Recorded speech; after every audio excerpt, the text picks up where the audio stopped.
问过大夫了，说还未足2月。难怪不管怎么叫，都不愿意见我。他跟过我之后，居然还跟宇文玉那个家伙同床共枕。这种水性杨花的女子，主上何必为她生气？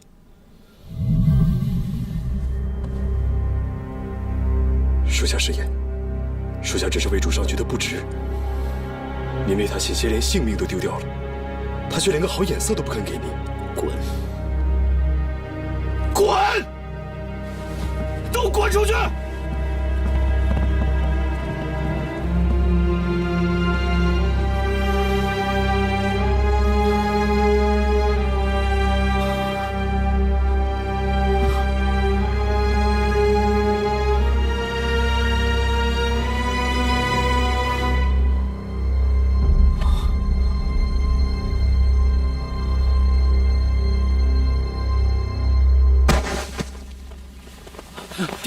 殿下，你没事吧？殿下，没事。你怎么了？退啊！你没事吧？没事。哎，般若，新鲜的橘子，赶紧尝尝。你就为了给我摘这个滑倒的？就一不小心脚滑了一下嘛。但是我没事啊。你不是害喜吗？大夫说你要吃酸杏子，可是这刚打春，哪来的酸杏子啊？所以我就想到，咱们王府后院这棵橘子树，我查过了，医书上说孕妇可以吃橘子的，所以我就来摘一个，赶紧尝尝。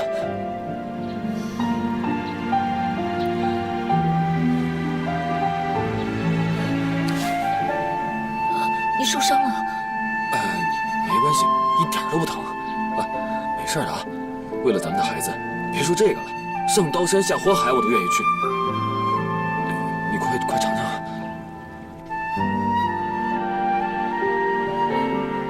对不起啊，般若，让你担心了。这次呢，都怪我不小心。但我向你保证，以后啊，我绝对会保重的。这几天他有没有什么动静，或者踢你什么的？这不才1个多月吗？哪来的动静啊？对，1个多月。我这2天我都高兴傻了，我一想到是咱俩的孩子。昨天晚上我1夜没睡，把那些书都快翻遍了，就想给咱们的孩子取个名字。之前呢，听老人家说过，孩子的名字呢，要简单大气，将来呢才好养活。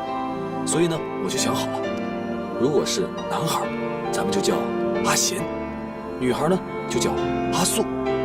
当然了，我还是喜欢男孩。你想想看啊，一个男孩同时拥有宇文家和独孤家2大家族的血脉，所以这个男孩将来必成大器。当然了，女孩我也喜欢。如果是女孩的话，一定会像你这么漂亮。我也喜欢。般若，我觉得他现在应该有什么动静了。你可能感觉不到，我帮你听听看啊。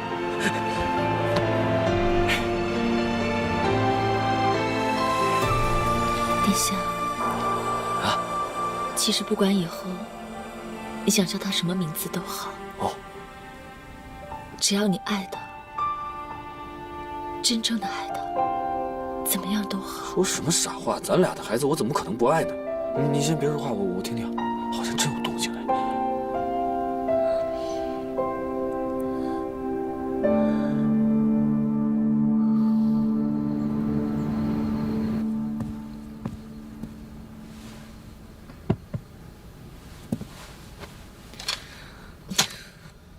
春诗啊，为什么有了身孕之后，反而变得软弱，动不动就想掉眼泪，都不像以前的我。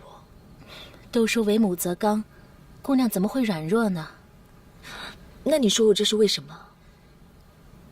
您这是被殿下的真情感动了。姑娘，咱俩自小就长在一起，说句贴心话，除了3姑娘，在府里也就属你和我最亲了吧。有句话我希望您听进去，既然殿下对你这么好，你就好好的跟他过日子算了。之前我拿独孤天下的话劝你，是想让你留住这个孩子。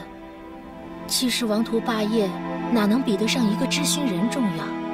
既然将错就错，索性就把这日子好好的过下去，不也挺好？树欲静，而风不止。怎么会呢？您这坐禅前后总归2年出不了门，朝中局势只有老爷和殿下可以帮您看着。只要咱们不再针对圣上，他那种性格是不会主动对付您的。三姑娘总是担心，就是怕您总想着朝中的事，耽误了肚子里的孩子。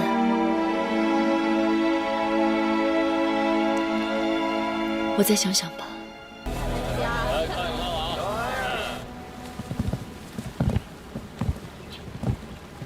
慢点儿，这边走。来。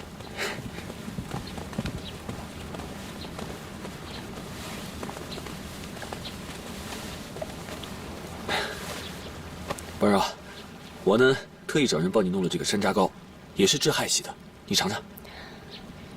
殿下，臣妾自小就怕山楂味道，不敢吃。不好意思啊，我都不知道，但我现在记住了。哎，殿下，山楂属凉性的，你前些天不是才闹过肚子吗？你也别吃了。哦，还是娘子关心我。哎，快瞧，有鱼！哎，鲤鱼啊！人家说鲤鱼是男孩子，好兆头啊！你快来。都到这儿了，怎么能不见到鲤鱼呢？殿下成天想着方子找吉兆，前天看见只喜鹊，都乐了好半天呢。是吗？好了，你们就别笑他了。我最近比较容易累，有些想回去休息了。我们回去吧。哎，我扶你回去。走走。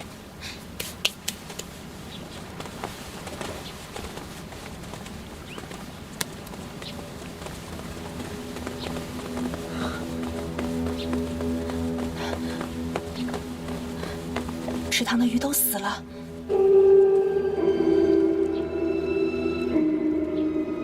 殿下，臣妾不舒服，想去内急一下。这样好了，你先回屋里，我很快就回去。没关系，我可以陪。还不送殿下回屋里？是。那我回屋里等你了。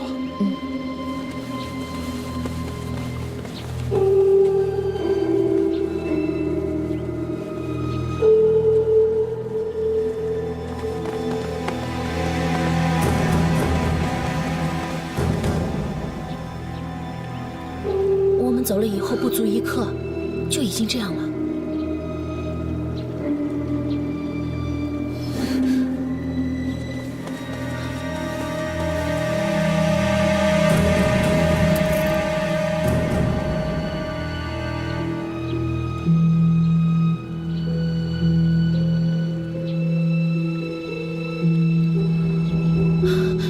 这府里一定有奸细，也不知道是谁想害你。不是，他想害的不是我。他知道我不吃山楂，他想要毒死殿下。太师，除了他，没有人那么清楚知道我吃什么，我不吃什么。那奴婢就马上加强府中防卫。不用了，我已经躲了他很久，是时候跟他见面。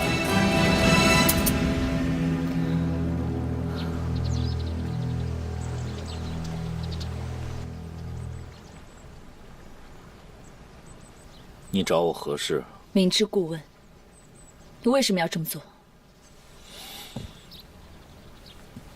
你才明知故问。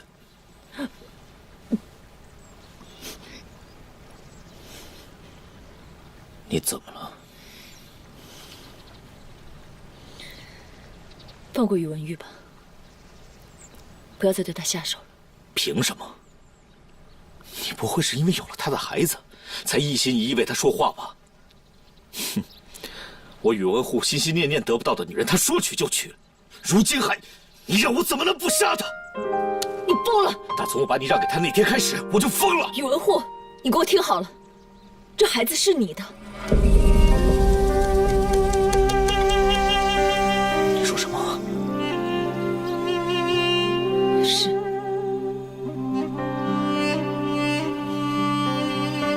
我已经怀胎3个月，为了掩人耳目，所以买通太医，把玉凤收小了。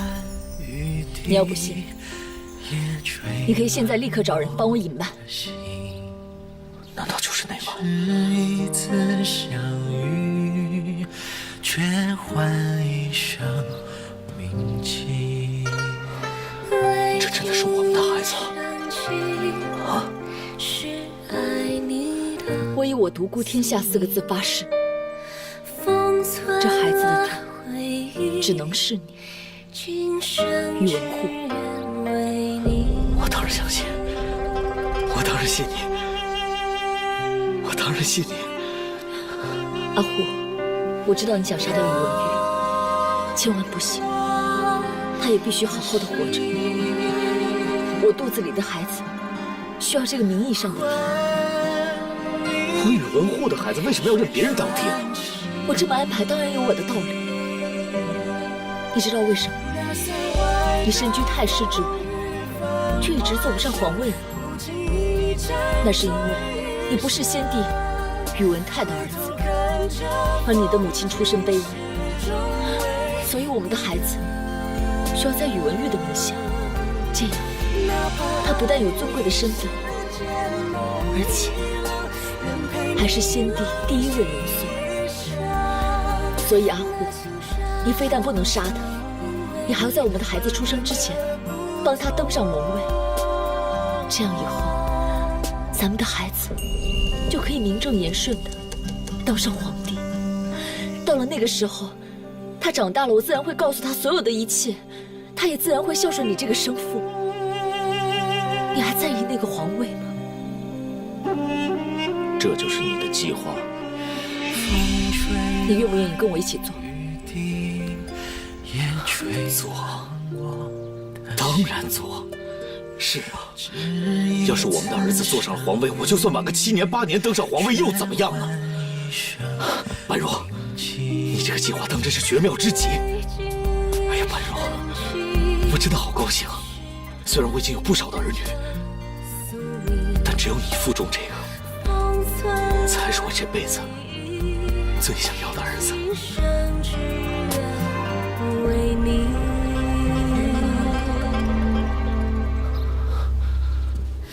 那3万大风雨繁华声，不经意辗转余生。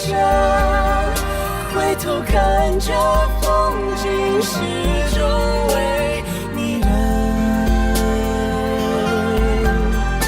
哪怕爱你世间梦已冷，仍陪你浪迹一生。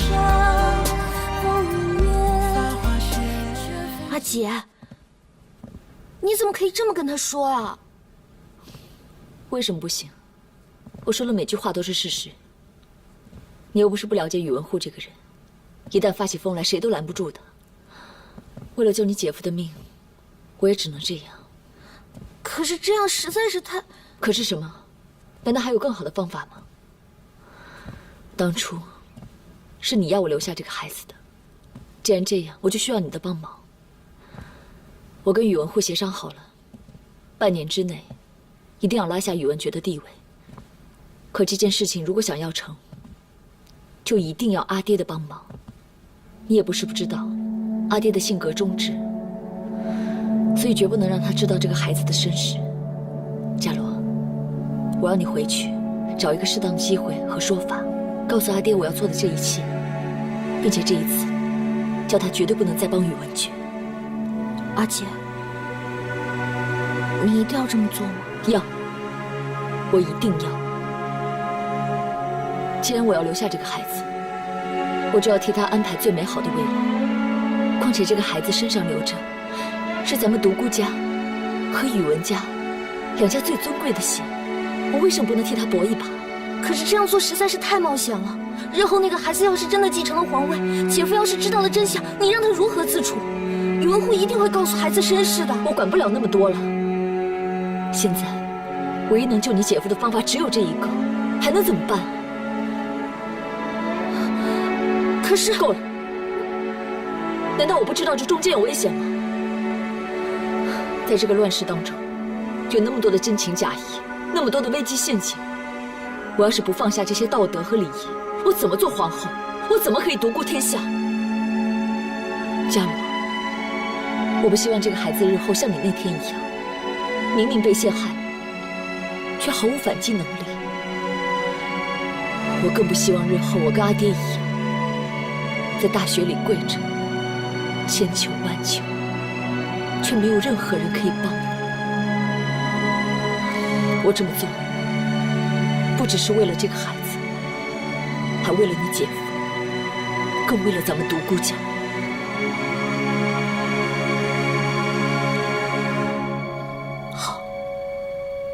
我知道了，我会去告诉阿爹的。太师，这是用最好的凤蚕丝做的，一个线头都没有，保证小贵人穿得舒舒服服的。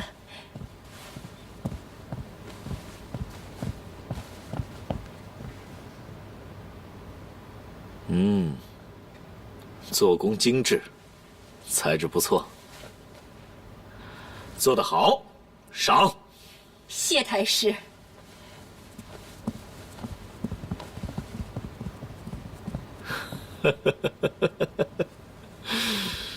哎呀，可叔啊，你来瞧瞧，快瞧这小龙袍，做的好不好看啊？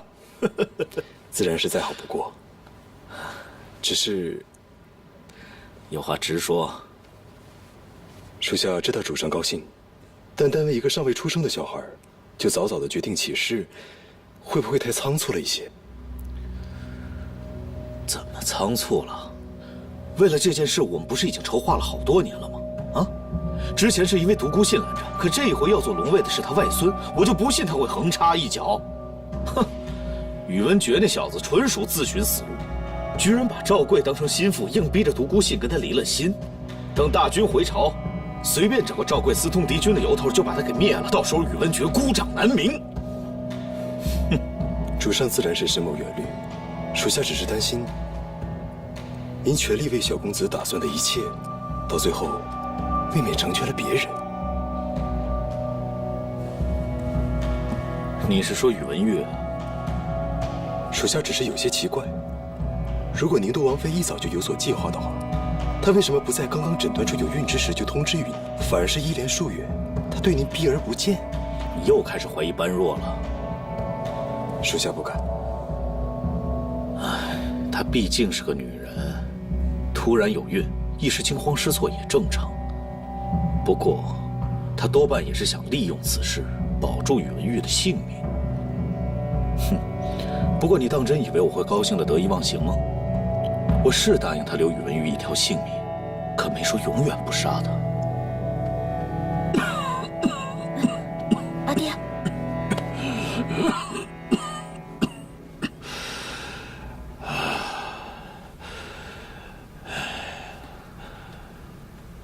阿爹，阿姐的安胎药被别人给换了，后经查证，正是圣上派人所为。圣上后宫一直无所出，听说阿姐有孕，便大发雷霆。因为京中有传闻，说若是圣上一直无子，阿姐生的要是男孩的话，百官就会上书圣上，让他立皇侄为嗣。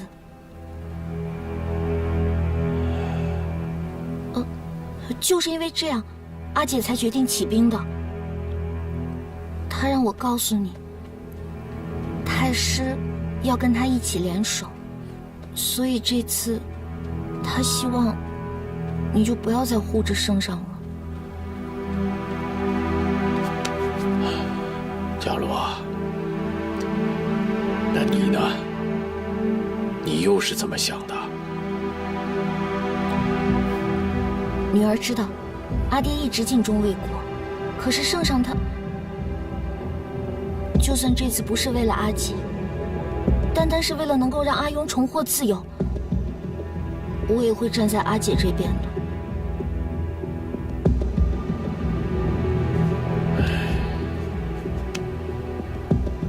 好吧，你告诉你阿姐，就按照她所想的去做吧。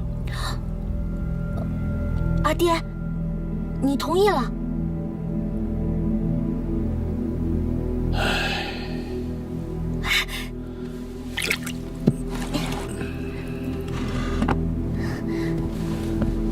我去王府了。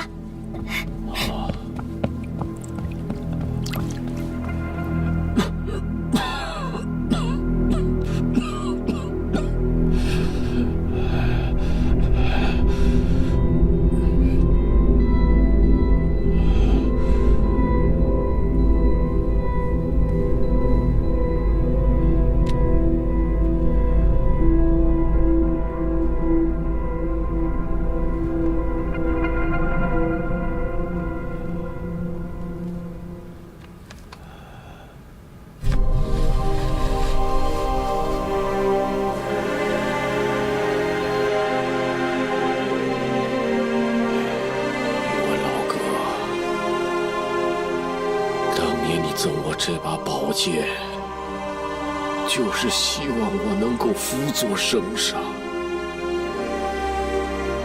可是如今，我不得不失信了。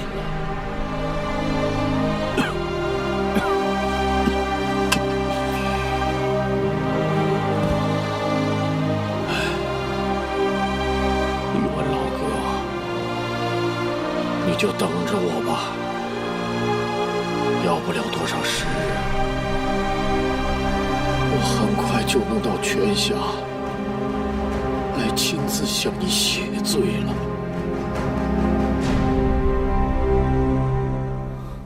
来，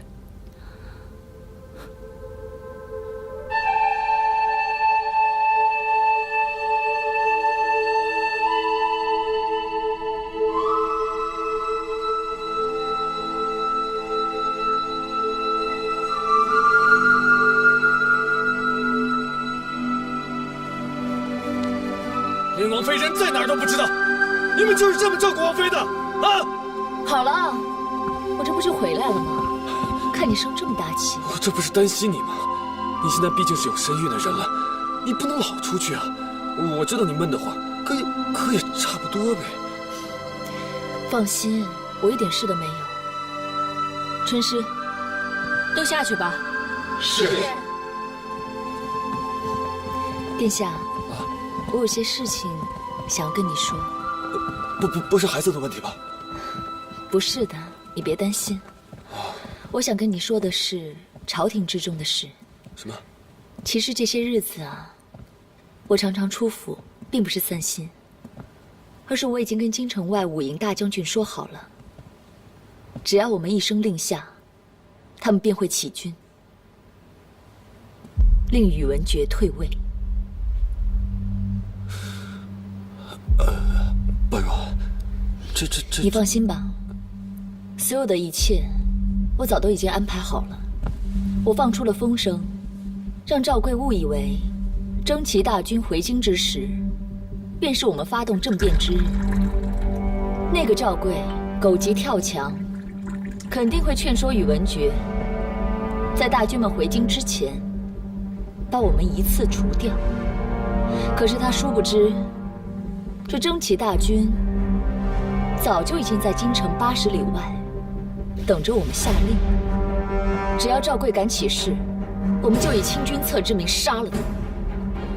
之后就逼宇文觉慢慢退位。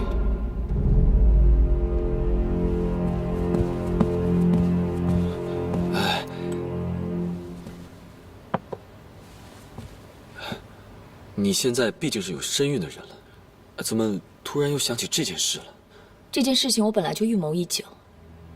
上一次要不是因为我父亲的干预，才会功亏一篑。可现如今，我肚子的月数越来越大，我要不赶快安排妥一切，等到我生完孩子、坐完月子，那就真的耽搁了。刚才你也说了，上次呢是因为岳父反对，咱这事就失败了。那这次岳父肯定还会阻拦的。你放心吧，我已经跟父亲起底过了。上一次伽罗的事情，宇文觉做得太狠了，所以我爹的心彻底凉了。这一次，他只会袖手旁观。啊？岳父不管了？哎，那也不行啊，那还有宇文护呢。征击大军是宇文护的人马，怎么可能听咱们的号令呢？我跟他谈好了，等到你坐上龙位之后，他也一样做他的太师，掌管所有的政权。至于如何从他手中再抢回这些政权，等你坐稳龙位之后，我们再慢慢想。你是说宇文护同意跟咱们合作？是。那为什么呀？你不会……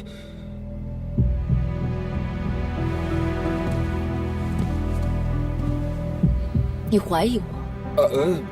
没有，我不是怀疑你，就是我之所以瞒着你所有的一切，去安排这些计划，就是不想看到你现在这样慌慌张张的。我告诉你，一切有我，你不必慌张。现在你只需要冷静下来，然后看着眼前的这一切，看着赵贵跟宇文觉最后是如何俯首就擒，那就可以了。至于我跟宇文护之间的交易，你就放心吧。我既然是你的王妃，那肯定事事都会为你着想。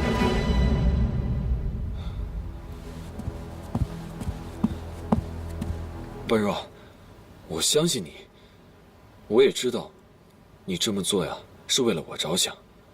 可是你想想看，咱们之前已经失败过一次，这失败之后，咱们的日子不是过得挺好的吗？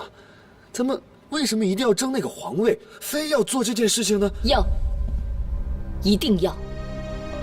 你难道忘了，自从我怀孕以来，宇文觉对我身边的人没有少下过手。与其人为刀俎，我为鱼肉，我为何不先下手为强？阿玉，为了我们的孩子，为了这个地位，我们必须赌上一把。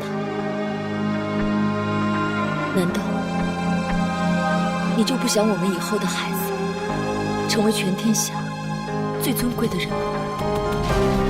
难道你不想亲手抱着孩子坐上那个龙位？让孩子一睁眼就可以看到咱们大周最美的江山。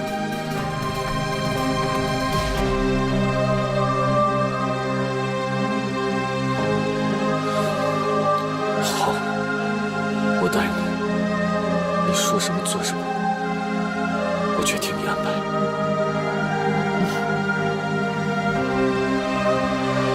林将军、吴将军那边都安排好了吗？是。赵贵那边应该也已经中计了，他现在多半已经在宫中跟圣上汇报大事呢。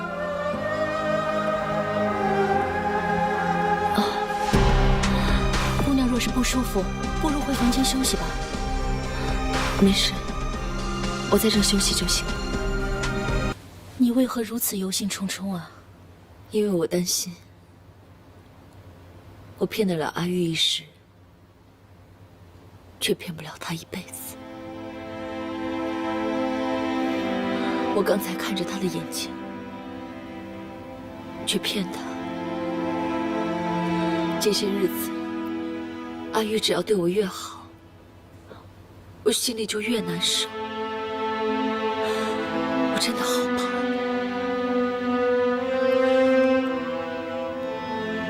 如果他有一天知道了这个孩子的身世，他会受不了的。我当时怎么就那么傻，会做出这样的事情？姑娘，您这都是为了三姑娘，不得已才这么做的呀。我也是这么安慰自己。可是每次午夜梦回的时候，我真的好不希望这个孩子存在。我每次望着那高高的阶梯，都会想，我要是失足掉了下去，我要把这孩子拴没了，那么阿玉这辈子都不会知道这件事情。姑娘，你可不能这么做，千万别冲动。你筹划了这么久的大事，可不能少了这个孩子。你想一想，有了这个孩子，你就可以当皇后，就可以独孤天下了。你不是说过，为了独孤天下，你什么事情都可以舍弃的吗？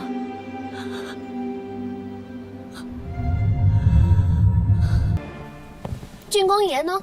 郡公爷说他有事，让臣妾带着公子姑娘们来拜见夫人。这不，二公子、三公子、四姑娘、五姑娘都在这儿了，单只剩世子爷没来。世子爷比夫人还年长，听说要磕头，难免有点不好意思。不过夫人的妹子之前和世子爷定过亲，想必那会儿夫人和世子爷就见过了吧。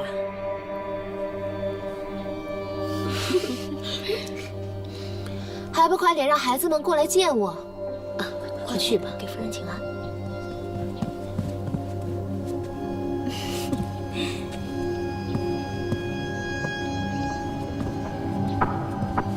给母亲大人请安。好孩子，来，母亲做你的见面礼，以后常来母亲这儿玩啊。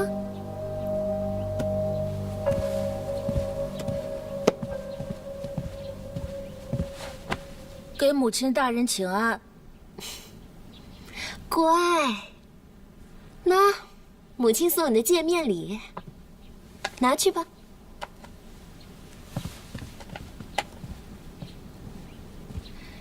给母亲大人请安。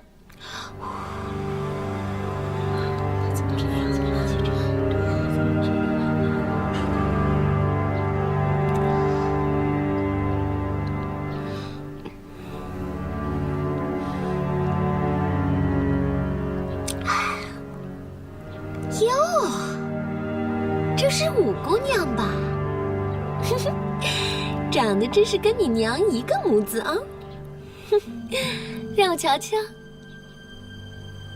哎呀，哎呀，怎么了？要给你吹吹，没事吧？别哭别哭，快叫大夫！快叫大夫！快叫大夫！快叫大夫！啊，没事吧？啊，疼！怎么回事？好端端的怎么烫着了？啊！爹，夫人她拿茶水烫我，她好坏，她不喜欢我。相公，不关我的事，你不要听他胡说八道。哎呀，你这傻孩子，是不是被烫糊涂了？怎么说话呢？郡公爷，五姑娘还小不懂事儿，你别听她瞎说，不关夫人的事，是五姑娘自己举不动茶眼才出意外的。明明是他自己要杀夫人脾气，故意让五姑娘端着茶水不接。五姑娘才6岁，哪有那么大的力气？相公，你要相信我，我怎么会对一个孩子下手呢？真不关我的事啊！你的丫鬟昨天还叫我混账，我亲耳听见的。你这死孩子说什么呢？你，郡公爷，够了，一人都给我少说一句。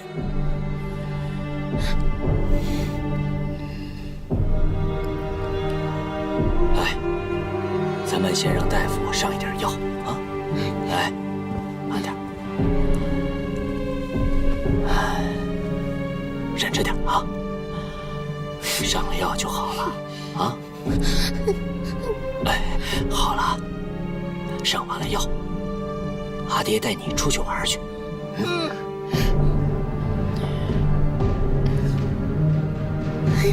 相公，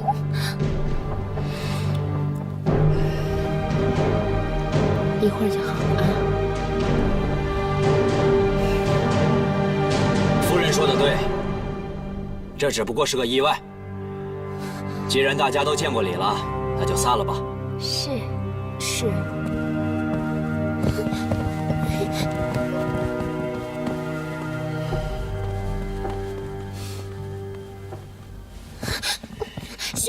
相公，这件事情真的不怪我。好了好了，我也没有怪你。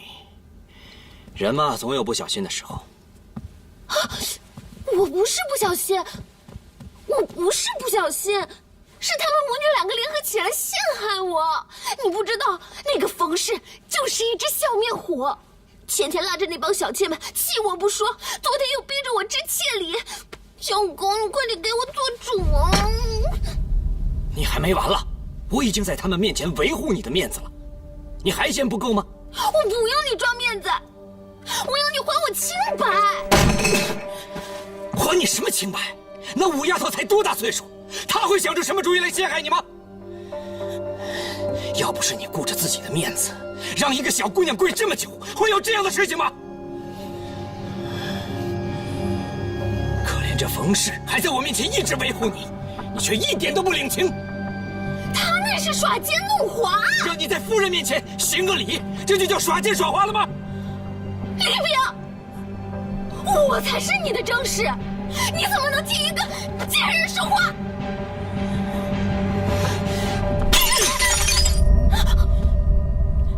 贱人？我李炳亲生儿女在你眼中是贱人吗？满图，你别忘了，我当初为什么娶你？你别忘了，你亲娘只不过是一个歌妓出身，而冯氏毕竟出自梁母，正室出身，哪里不如你了？无理取闹！夫人，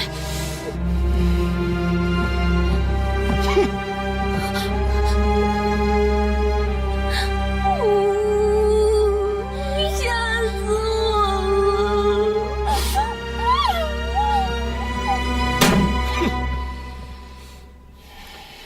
郡公爷何苦自个儿生气呀？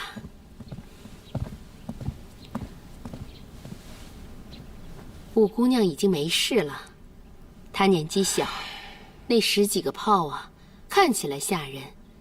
好好敷药，10天半个月也就好了，就算留疤，也不会太吓人。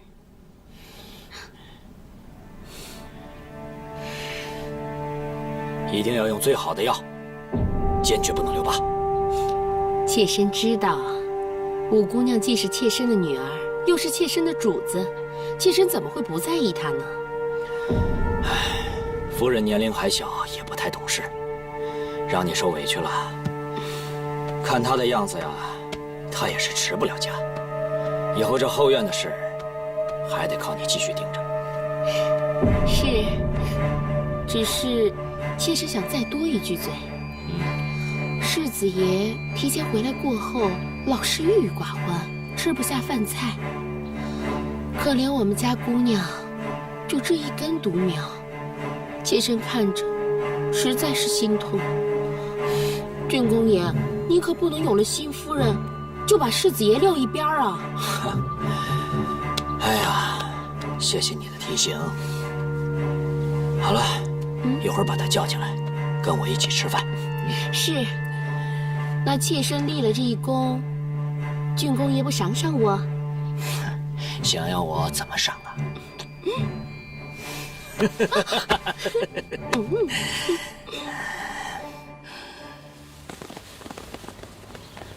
夫人留步。前头是外院正堂，女眷不方便出入的。我去给相公请安，难道都不可以吗？是，不可以。这是先头夫人定下的规矩。夫人别让妾身为难。你少拿鸡毛当令箭，京城里根本就没有这样的规矩，哪家女眷不能见家产？夫人还没弄清楚吗？这是陇西，不是你的京城。再说，我拦着夫人，也是为了夫人好呀。您怎么就不明白呢？现在郡公爷根本就不想见你，您要是被赶出来了，那岂不是更没面子？你给我站住！你要去哪儿？今儿个临赐史家老夫人生辰，郡公爷说夫人初来乍到，不懂规矩，就叫妾身代为出面。夫人别担心，这些个差事啊，以往都是我做的，丢不了郡公府的面子。妾身先告退了。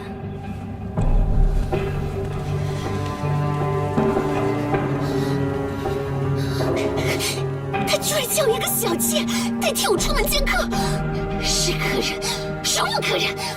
夫人，您别生气啊，他就是故意在激你呢。要不然咱们晚一点再去书房找郡公爷吧，别生气了。他不想见我，倒想让我过去找他，真是欺人太甚。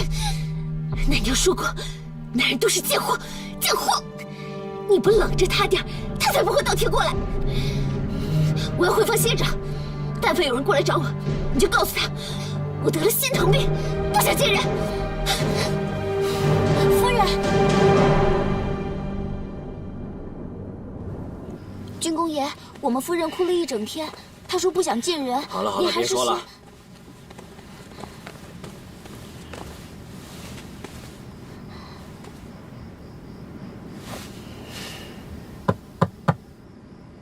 曼陀，是我，开门吧，啊！你要干什么？又想帮他们欺负我吗？你走，你走！我不想见你。曼陀啊，昨天是我一时想差了，我冤枉你了。有些话我说的确实有些过分。我今天是来向你道歉的，你先把门开开好不好？不想让我生气也行。那你折一根树干，背在背上，负荆请罪。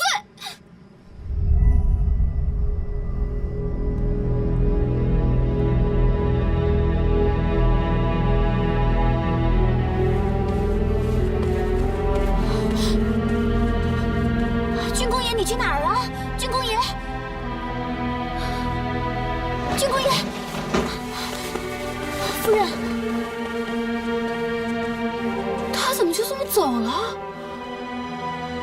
之前奶娘明明说过，只要我娘一痛哭，父亲就会过来看她的呀。夫人，你还没弄明白吗？这里是郡公府，不是独孤府。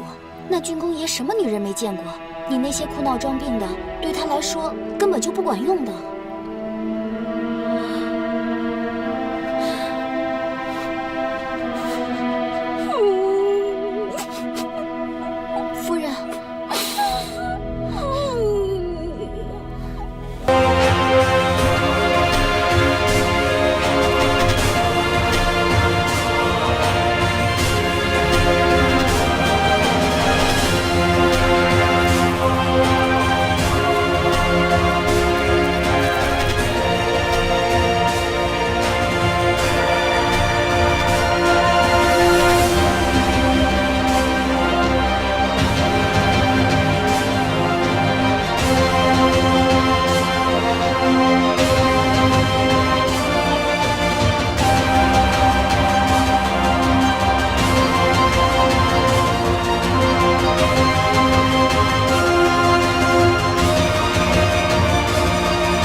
施主，就此别过吧。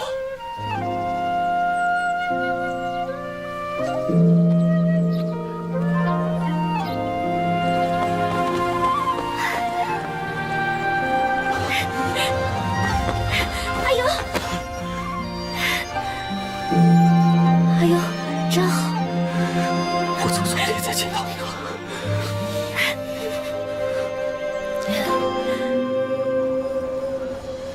殿下不必说了，臣今日所为已经违背了圣上对他的承诺，是以无言为观了。爹，这是在家里，你又何必跟我说这些虚礼？现在圣上已经下了旨，这宰相之位你必须得接。你又不是不知道，那个宇文护这么强势狠毒，就算现在圣上对他曲意奉承，可是以后一样是危险至极的。难道你以李夫他登基之时，就不知道他永远只能是宇文护的傀儡吗？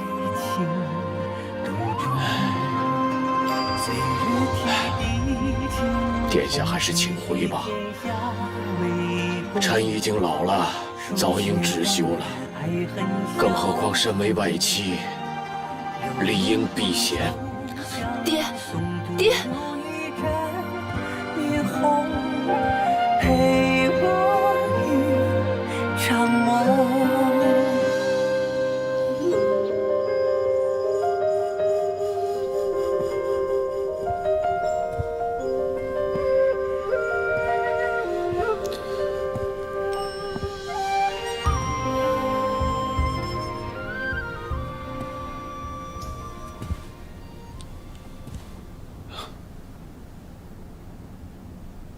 赵贵鞭尸，其柱国之职由哥舒担任。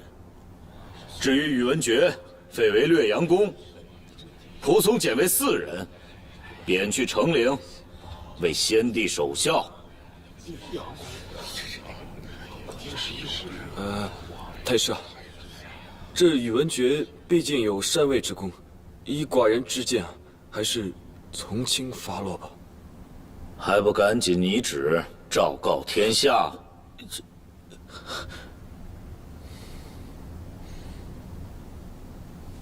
是。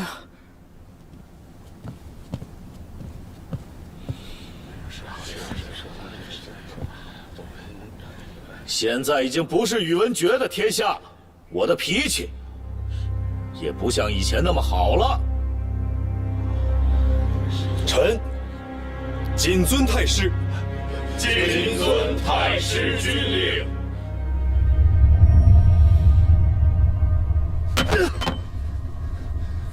他们这些人的眼中只有宇文护，根本就没有寡人。既然如此，寡人当这个皇帝还有什么意义？圣上，你要冷静。你又不是不知道宇文护这个人嚣张跋扈，这件事只能徐徐图之。徐什么图什么之啊！难怪阿九一直想杀了他。寡人也想杀了他，万万不可！圣上，怎么不可？殿下，不是，没事吧？传太医，快传太医！传太医，肚子。对不起啊。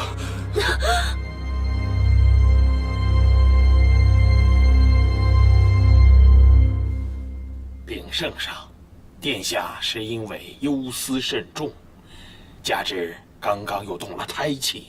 所以必须安心静养，方可恢复。好，我知道了。传旨，太医去。太医，哎呀，快点吧，殿下需要静养。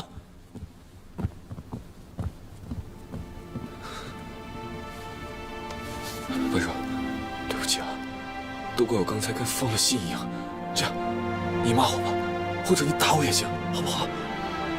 傻子。哪有人敢打圣上？阿玉啊，你答应我，一定要沉住气。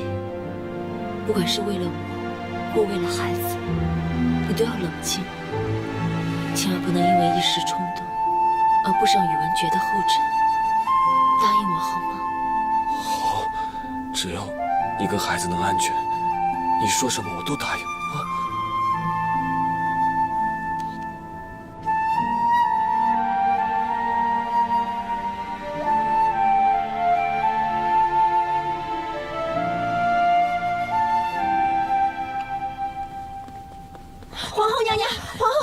什么是慌慌张张的？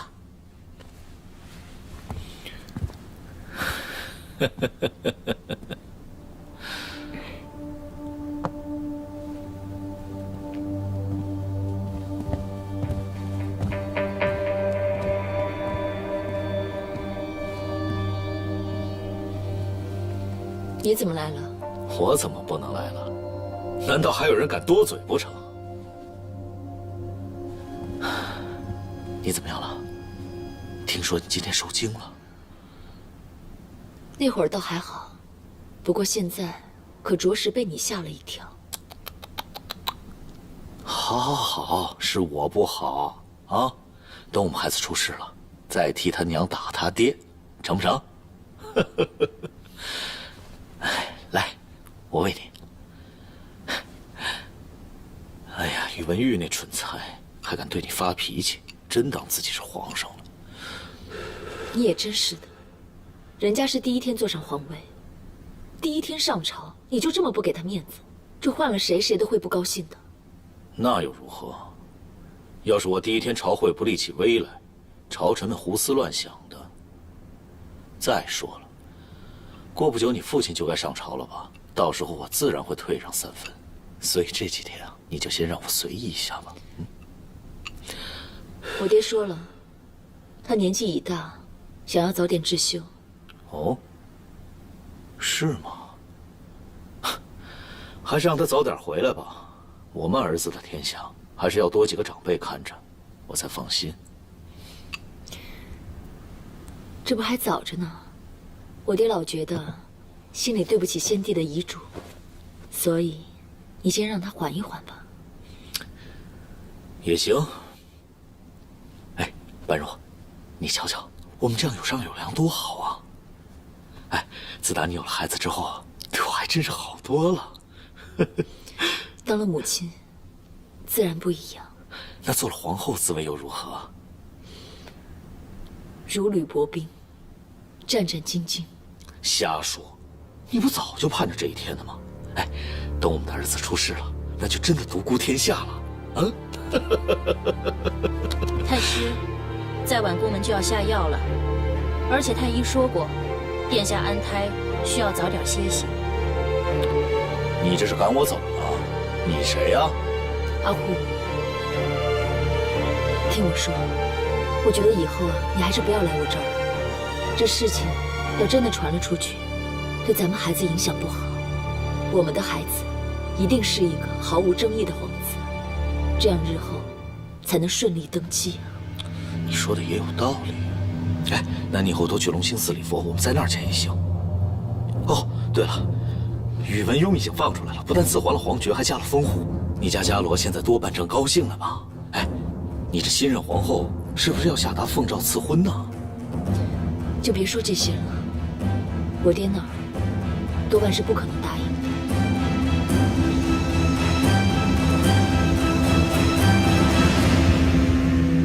伽罗呀，爹不希望你嫁给他呀。为什么？傅成王啊，他从小先天就弱。上一次被贬，他又得了重伤。哎呀，太医跟我说了，他很难活过35岁呀。可是他都是为了我才变成那样的，要不是为了救我，他早就……你欠他的情，爹日后替你还就是了。伽罗呀，如今你长姐，她贵为太后，日后深宫幽闭，难得一见。你二姐她又远嫁去了陇西，爹现在身边唯一剩下的女儿，就只剩下你了。为人父母者，有谁愿意看到自己的女儿刚出嫁不久，就成了新寡呢？哎，不过你若是执意要嫁，爹也没有办法拦着你。只是爹的心里头会非常非常的难过呀。啊，爹。孩子，爹的年纪大了，爹不能眼睁睁地看着你往火坑里跳吧。你的2个姐姐，没有一个愿意听我劝告的。这回，爹求你，这回你就听爹的，好吗？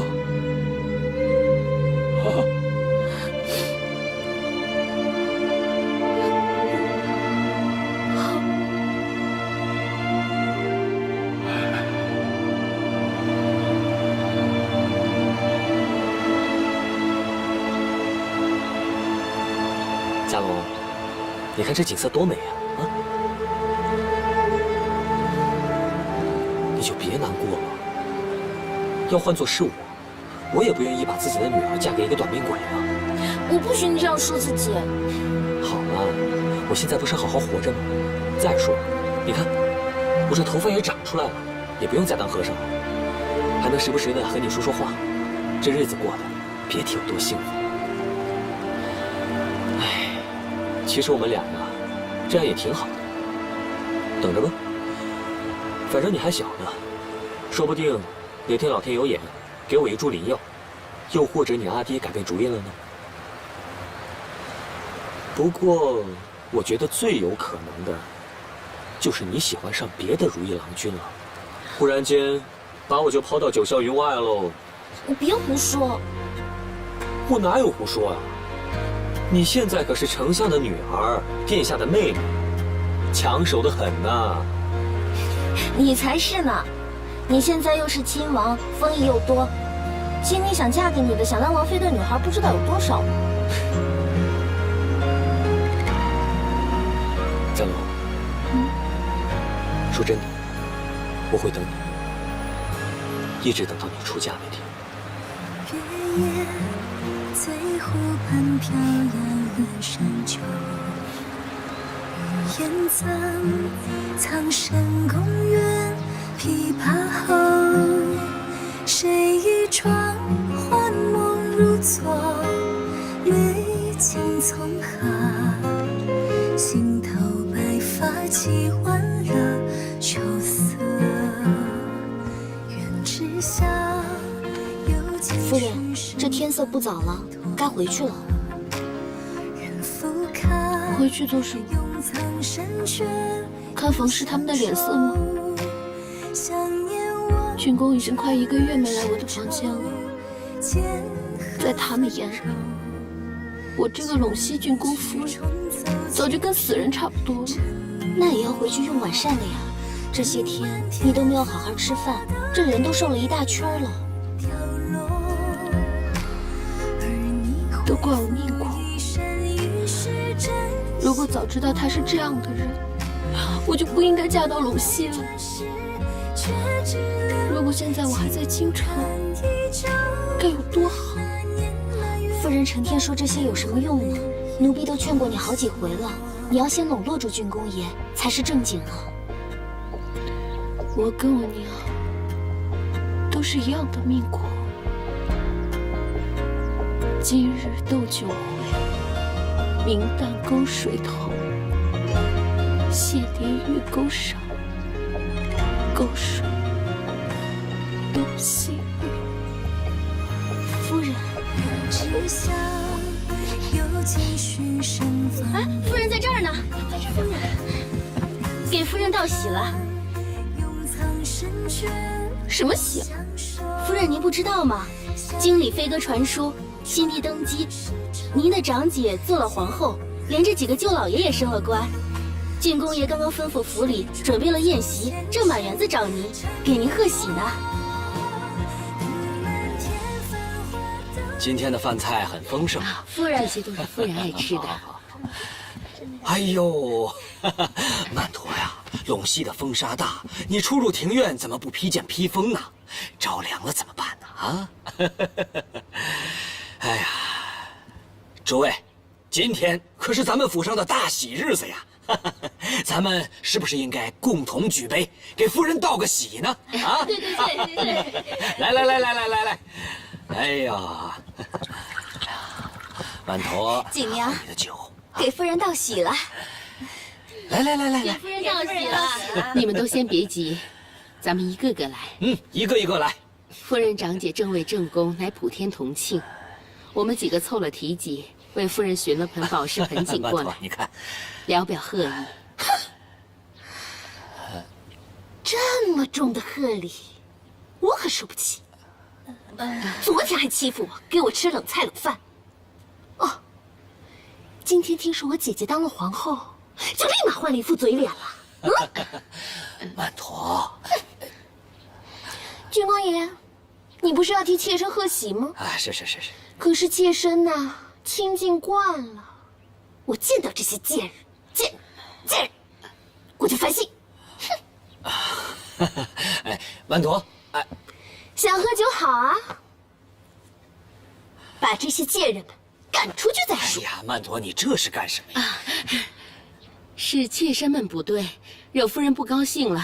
郡公爷，您先陪夫人喝酒，妾身们这就站到外院去领罚。夫人，夫人，我们去外面站着领罚了。走。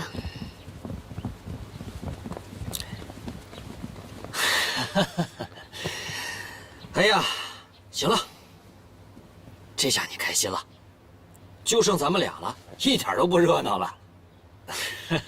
好了好了，我前2天也是忙于公务，冷落了你，你不介意吧？你说呢？嘿，来，一起喝，碰一下啊！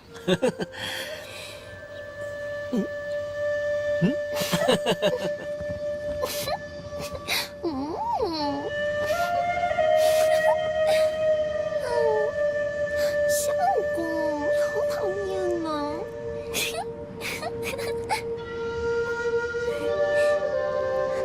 阿弥陀佛，阿弥陀佛，总算是苦尽甘来了。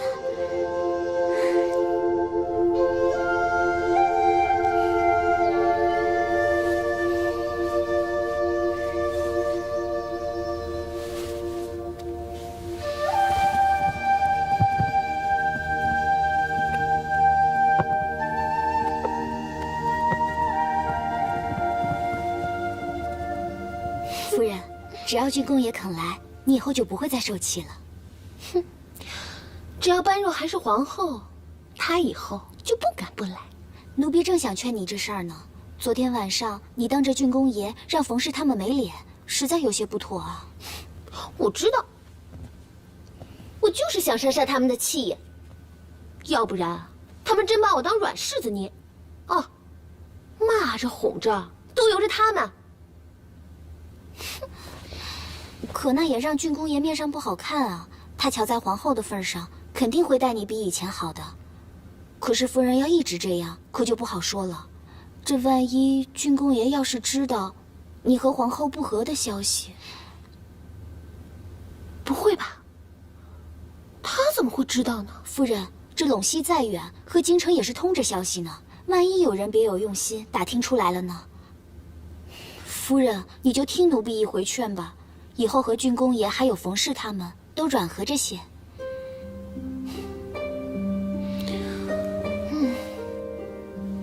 你说的没错，可是光软和着呢，还是不够的。这些日子，我算是想明白了，他们现在对我恭恭敬敬，无非就是因为我有个做皇后的姐姐。以前是我笨，跟父亲和长姐闹得不可开交，以至于我嫁到陇西这么久了，他们都没有打发一个人过来看上我一回。这个冯氏是看我孤立无援，所以才蹬鼻子上脸欺负我。般若说的没错，唯有独孤家才是我最有力的依靠。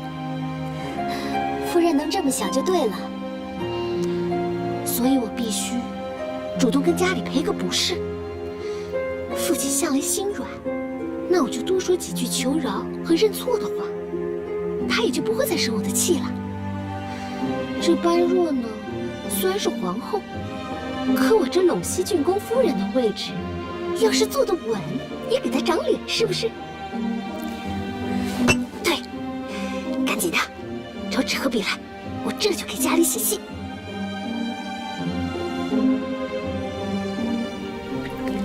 三姑娘这些天还是跟辅成王殿下经常去祭祠院，神情谈不上不快，也说不上欢喜。这一次皇位更替之事，本宫算是得罪了阿爹，要不然也不会这么多日阿爹都不上门请安。阿爹的心呢，被我和曼陀彻底伤透了，所以他现在更担心伽罗日后到底该下嫁给谁。其实辅成王殿下对三姑娘确实不错，真是造化弄人。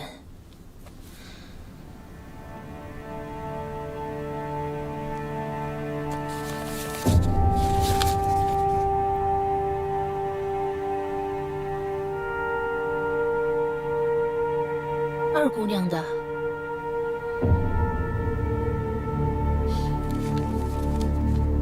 你怎么看呢？臣妹自知少不更事，多番触怒慈父言解，如今悔之已晚。要真像折子上所说，二姑娘千方百计要嫁到陇西，这也算是自作自受了。那她既然有意悔之，殿下不妨也……我肯定不会放任不管她。再怎么说，她也是我的妹妹，肯定啊，也写了一封一样的信给我阿爹。我阿爹这个人向来心软，曼陀做了这么多的坏事，也不见他把曼陀打入寺庙当尼姑去。可是你说，这夫妻相处之道，妻妾争宠，一个大男人又怎么好过问？本宫看在阿爹的面子上，也不能对他置之不理。好歹，她也是我独孤般若的妹妹，怎么可能放任她被一群小人欺负呢？能够欺负她的，只有我。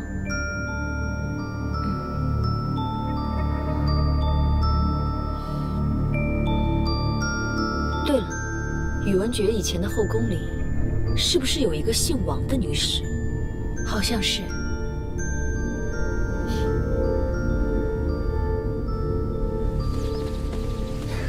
对了，我跟你提过的那个王女使，她出身于太原王氏，之前一直跟着宇文觉，但是不受宠。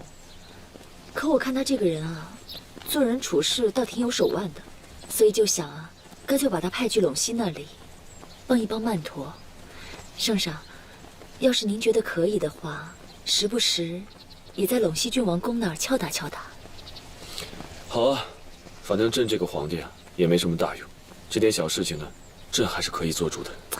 圣上，放心吧，自从上回之后呢，朕再也没有跟宇文护起过争执。倒是你啊，眼看着月份一天比一天大了，怎么还老想着去进香呢？这龙兴寺的香火再灵，也不能不顾自己的身子，不是？这不是太医说了吗？没事要多走动走动。以前没有住在宫里的时候，我老想，不知道住在宫里是什么滋味儿。现在啊，天天在宫里待着，我倒挺怀念以前在王府自由自在的日子了。唉，朕何尝不是？朕现在就盼着你把孩子早点给生下来，等过几年呢，孩子大一点，咱们就带着孩子全国巡视，就当离开这皇宫，去散散心，好不好？圣上有旨，谁敢不从？总之，你一定要照顾好自己的身子，千万别像朕一样，自打进了这皇宫以来，成宿成宿的睡不着觉，每天头都疼，手都抖，倒个茶都倒不了。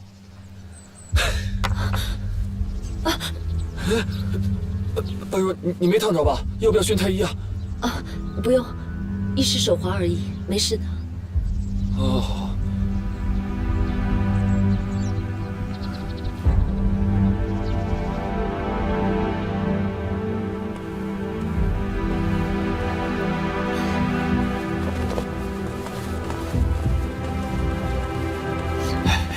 启奏殿下，有话快说。你们退下吧。是。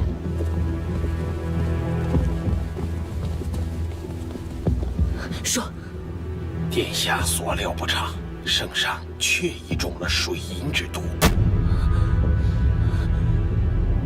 臣无能服侍圣上日渐，竟没有发现圣上的中毒之症。臣这次是在圣上常用的食具上验出了丹砂。好了，不用说了，你只要告诉我，圣上中这个毒已经多久了？应该已有数月。此毒如若置之不理，少则半年，多则1载，只怕圣上。殿下，此物无色无味，许多修道之人都是因此而亡。不知者还愿为是惊厥腹痛之症。可有治疗之法？臣可先用解砒霜之药缓缓涂之，但是长远来看，就要靠圣上的体质康健。就先这么治着。还有，千万不要让任何人知道。要是下毒的人知道了，换了方子，我们会更麻烦，知道吗？